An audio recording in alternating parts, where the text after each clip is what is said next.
Hello everyone, मेरा नाम doctor समर्थ मित्तल है और आज हम बात करेंगे L4, L5 और L5S1 डिस्क जैसी कॉमन प्रॉब्लम के बारे में।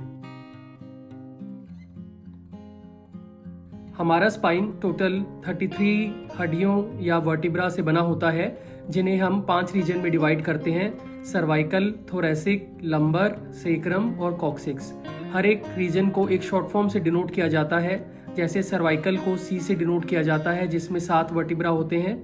थोरैसिक को T से डिनोट किया जाता है, जिसमें 12 होते हैं। लंबर को L से डिनोट किया जाता है, जिसमें 5 वर्टिब्रा होते हैं। और सेक्रम 5 वर्टिब्रा से जुड़कर एक हड्डी बनी होती है, और ऐसे ही कॉक्सिक्स 4 वर्टिब्रा से जुड़कर एक हड्डी बनी होती है। जो डिस्क होती है वो हमारे 2 वर्टिब्रा के बीच में प्रेजेंट होती है।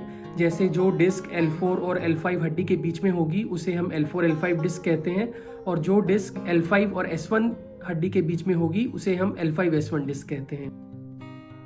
नॉर्मली जो डिस्क हमारी 2 हड्डियों के बीच प्रेजेंट होती है उसका काम एक शॉक अब्जॉर्बर की तरह होता है, जो हमारी बॉडी पे पड़ने वाले लोड को एब्जॉर्ब करती है।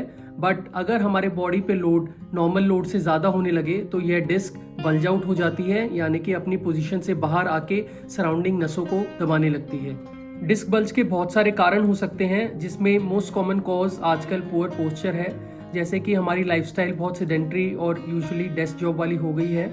उसमें अगर पोस्चर ठीक ना हो तो हमारी बॉडी पे एक्सेस लोड पड़ता है, जिसकी वजह से ये डिस्क बल्ज आउट होती हैं। इसी के अलावा जैसे जिम गोइंग लोग होते हैं जो एक्सेस वेट उठाते हैं बिना मसल स्ट्रेंथनिंग के, या बहुत ज़्यादा हैवी वेट जो आगे धकेलते हैं, उनमें ये डिस्क बल्ज की प्रॉब्लम आ सकती है। साथ ही साथ में जैसे जैसे एजिंग होती है वैसे वैसे इन डिस्क का नॉर्मल कंपोजिशन चेंज होता है और इनमें वाटर कंटेंट डिक्रीज होता है, जिसकी वजह से इनमें लोड झेलने की क्षमता कम होती जाती है और एल्डरली पीपल में ये डिस्क बल्ज मोर प्रोन होता है। अगर किसी को डिस्क बल्ज होता है तो इसके कुछ कॉमन सिम्टम्स हो सकते हैं, जैसे कि बैक पेन। पेशेंट को यूजुअली बैक पेन रह सकता है और साथ ही साथ में यह पेन पैरों की नस में झंझनाहट की तरह जा सकता है।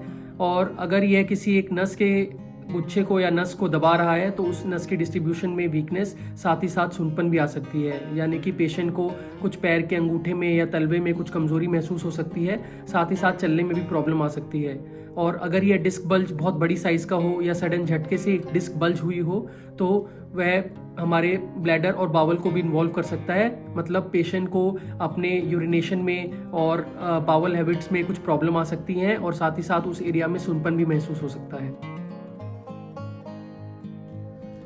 डिस्क बल्ज की ट्रीटमेंट के लिए काफ़ी सारे ऑप्शंस हैं। फर्स्ट ऑप्शन होता है कंजर्वेटिव और फिजिकल थेरेपी। इस ऑप्शन में हम पेशेंट्स को स्पाइन एक्सटेंशन एक्सरसाइजेज और एब्डोमिनल एक्सरसाइजेज के बारे में बताते हैं, जिसकी वजह से पेशेंट धीरे धीरे बेटर होता है और उसका पेन भी कम होता है। स्टडीज़ में देखा गया है कि 70 to 80% of patients with in 6 to 12 weeks improve हो जाते हैं अगर वो करेक्ट फिजिकल थेरेपी ऑप्ट करें। सेकेंड मोड ऑफ ट्रीटमेंट होता है इंजेक्शंस। इसमें हम एक बहुत ही बारीक सी सुई से जो हमारी नस होती है उसके पास एक दवाई छोड़ते हैं, जिससे कि जो नस और डिस्क के पास सूजन होती है वो कम हो जाती है और मरीज अपनी नॉर्मल एक्सरसाइजेज और नॉर्मल एक्टिविटी कंटिन्यू कर सकता है। थर्ड ट्रीटमेंट ऑप्शन होता है सर्जरी। यह ट्रीटमेंट ऑप्शन हम तभी ऑप्ट करते हैं जब पहले 2 ट्रीटमेंट ऑप्शन फेल हो जाएं।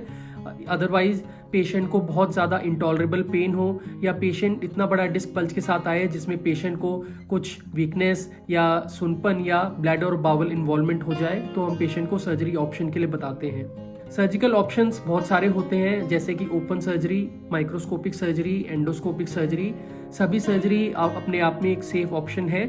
हाउएवर जैसे जैसे साइंस एडवांस करती है वैसे वैसे हमारे पास मिनिमली इन्वेजिव ऑप्शन आ गए हैं, जिसमें हम छोटे चीरे और स्मॉल डाइसेक्शन से उस डिस्क के टुकड़े को निकाल सकते हैं। और जैसे जैसे हमारा चीरा और हमारी डाइसेक्शन कम होती है वैसे ही पेशेंट का सर्जरी के बाद रिहेबिलिटेशन फास्ट होता है और पेशेंट को कम पेन होता है। जब भी हम किसी पेशेंट को स्पाइन सर्जरी के बारे में बताते हैं तो हमेशा उनके मन में एक डाउट होता है कि क्या स्पाइन सर्जरी सेफ है, क्योंकि एक शुरुआत से एक मिसकंसेप्शन है कि कभी भी हम स्पाइन सर्जरी करवाएंगे तो उसकी वजह से पैरालिसिस हो सकता है या कुछ कमजोरी आ सकती है। बट मैं बताना चाहूँगा कि स्पाइन सर्जरी आज के टाइम में बिल्कुल सेफ सर्जरी है और उसमें उतना ही रिस्क इन्वॉल्व है जितना आप किसी और सर्जरी में रिस्क लेते हैं। विद मॉडर्नाइजेशन जो भी हमारी टेक्निक्स हैं, चाहे वो माइक्रोस्कोपिक सर्जरीज हों, एंडोस्कोपिक सर्जरीज हों और इवन रोबोटिक स्पाइन सर्जरीज हों, जिसमें हम स्पाइन रोबोट्स की यूज़ से बहुत ही प्रिसाइज और सेफ सर्जरीज कर सकते हैं।